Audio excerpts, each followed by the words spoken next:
Assalamualaikum warahmatullahi wabarakatuh. Waalaikumsalam. Kami dari penasihat hukum Munif Tauhid bin Fadli hari ini melakukan sidang pendampingan dengan agenda pembelaan atau pledoi. Di hari Jumat yang lalu itu sudah disampaikan oleh Jaksa Penuntut Umum terkait dengan tuntutan yang mana disampaikan dalam tuntutannya adalah 5 tahun dengan denda 100 juta ya 100 juta dan subsidiar 6 bulan kurungan.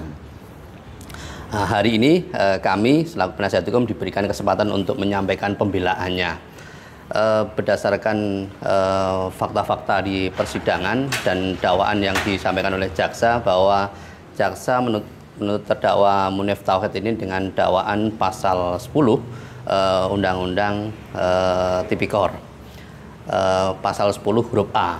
Di pasal 10 ini disampaikan bahwa melakukan penggelapan, merusak dan sebagainya yang sehingga barang itu tidak bisa dipakai, sifatnya aktif. Dalam beberapa pembuktian itu kami tidak menemukan adanya perbuatan yang dilakukan oleh terdakwa Munif ini secara aktif, tidak ada. Bahkan perbuatan sendiri tidak dilakukan. Itu hanya dari konklusi saksi. Dari saksi itu saksi, bahkan referensi utama adalah saksi yang bernama Rani. Kemudian Rani ini menginformasi kepada beberapa saksi dan saksi-saksi yang lain itu keterangannya bersumber dari Rani ini. Antara Rani dengan Munif ini tidak ada instruksi dari Pak Munif untuk melakukan pengerusakan, sehingga ini benar-benar inisiasi atau bahasa dari Rani sendiri. Yang ada hanyalah kerja bakti, dan kerja bakti adalah kehendak dari Bapak Ketua terpilih Bapak Heru Purwadi, yang itu disampaikan oleh Seno kepada Rani, dan akhirnya dilakukanlah kerja bakti pada tanggal 20 November 2021. Kemudian ada lagi kegiatan kerja bakti di tanggal 7 Juni 2022. Dan di momen itulah yang kemudian dilakukan informasi adalah pengerusakan. Dan terdakwa sendiri Pak Munif itu tahu ada pengerusakan adalah di tahun 2023. Sehingga ada selang waktu bahwa itu dia dituduhkan melakukan pengerusakan, tapi tahu ada pengerusakan di tahun 2023. Pasal 10 ini huruf A itu bersumber dari pasal 417 KUHP, yang mana di sana dijelaskan bahwa pelaku itu adalah yang memiliki kewenangan PNS yaitu sebagai penyidik, ya. Di Hokratnya di 4 April 1921 itu dijelaskan bahwa yang memiliki kewenangan adalah penyidik. Penyidik itu bisa penyidik polisi, jaksa maupun penyidik dari PPNS. Nah, terdakwa itu tidak memiliki kapasitas sebagai penyidik, sehingga tidak mungkin bisa digolongkan sebagai pelaku. Kemudian disyaratkan juga dari Hokrat itu bahwa barang akta, surat dan register itu harus dilakukan namanya penyitaan. Nah, dalam perkara ini tidak ada namanya penyitaannya terlebih dahulu. Baik itu penyitaan yang secara hukum atau perundang-undangan itu tidak ada, sehingga barang-barang yang itu didakwakan telah dimusnahkan, ini tidak ada penyitaan terlebih dahulu. Sehingga menurut kami berdasarkan literasi bukunya Lamintang maupun Hadami Azawi, kemudian Hokrat 44 1921 itu tidak masuk bahwa terdakwa ini harus dibebaskan dari segala tuntutan dan dakwaan dari jaksa. Itu intinya pada kesempatan hari ini pledoi yang disampaikan oleh kami selaku tim penasihat hukum. Tadi pledoi sudah dibacakan oleh koordinator perkara ini, baik itu Pak Jiwo Nugroho SHMH maupun Mas Aji Ruspan Aji SHCM.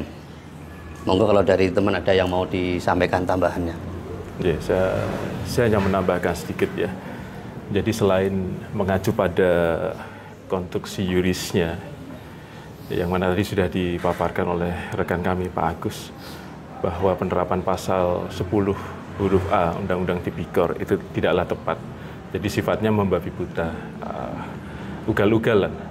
Karena ini menjadi satu atensi, terus terang ini menjadi satu atensi bagi penegakan hukum di Indonesia. Karena ini satu-satunya, baru pertama kalinya penuntut umum menggunakan pasal 10 huruf A.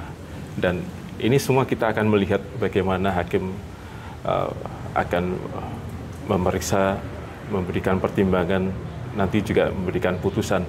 Karena ini kan menjadi suatu hal yang baru dan tentu dampaknya menjadi satu presiden buruk apabila penerapan hukumnya nanti tidak tepat.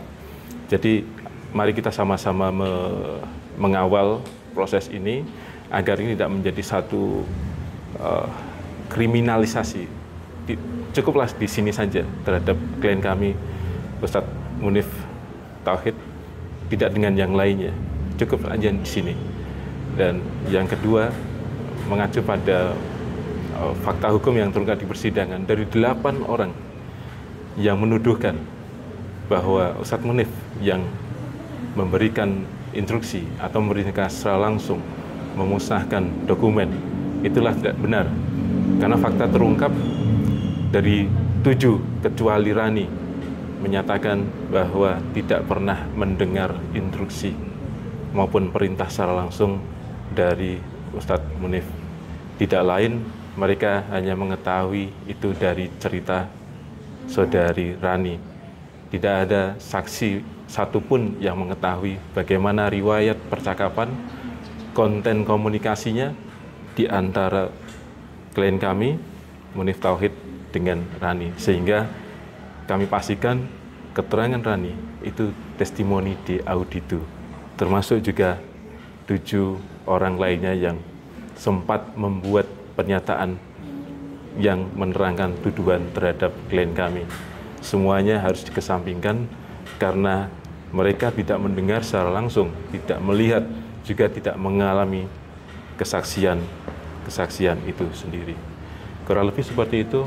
Ya, kalau dari literatur yang ada maupun dari Hukrat itu, bukunya Lamintang, kemudian bukunya Adam Yazawi, Hukrat 4 April ya 1921, itu jelas tinggal nanti adalah keyakinan hakim, kemudian keberanian hakim dalam memutuskan. Hakim tentu dengan keberaniannya memutus misalnya bebas, ini akan menjadi suatu hal yang akan dilihat oleh publik karena menjadi perkara satu-satunya ya, bukan satu-satunya, perkara pertama kali dalam peradilan tidak pidana korupsi menggunakan pasal 10. Dan ini menyalahi dari literasi sejarah dari pasal 10 yang mana itu menggunakan pasal 417 KUHP ya, awalnya begitu. Sehingga di sini selain keyakinan, hakim butuh namanya keberanian untuk memutus berbeda dengan apa yang didakwakan ataupun dituntutkan oleh jaksa penuntut umum. Terima kasih.